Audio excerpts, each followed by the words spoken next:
বলুন তাহলে ভেজাল হয়ে যাবে 6 লিটার জল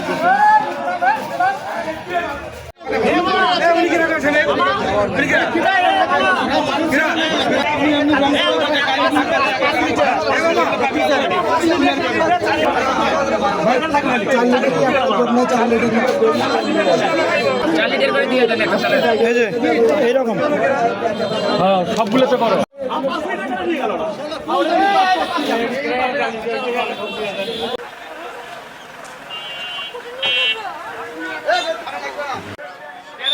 আমাদের এই যে মজুদকারীদের বিচার চাই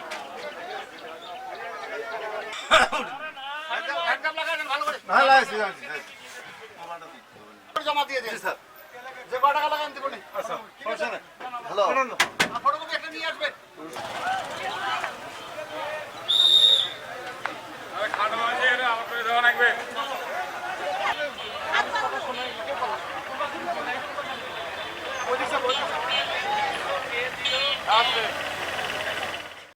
হাট বহরতখালী থেকে ওখানে 400 লিটার তেল জব্দ করেছে এবং অভিযুক্ত তেল যেটা আছে এটা সরকারি মূল্যে বিক্রির জন্য নির্দেশ দিয়েছি এবং অভিযুক্তকে আমরা 7 দিনে কারাদণ্ডে দণ্ডিত করেছি, 1000 টাকা অর্থদণ্ড হয়েছে। এখানে আমরা এসেছি, এখানেও আমরা মজুদ পেয়েছি এবং অভিযুক্তকে আমরা 10,000 টাকা অর্থদণ্ড দিয়েছি এবং 3 দিনের বিনাশ্রম কারাদণ্ড দিয়েছি। আমাদের এই কার্যক্রম অব্যাহত থাকবে। আমাদের ডিসি স্যারের মাননীয় জেলা প্রশাসকের নির্দেশে আমরা মনিটরিং অব্যাহত রাখছি এবং কেউ যাতে এই ধরনের মজুদদারি না করে কৃত্রিমভাবে যাতে আসলে সংকট সৃষ্টি না করতে পারে সেই প্রচেষ্টা আমাদের অব্যাহত রয়েছে।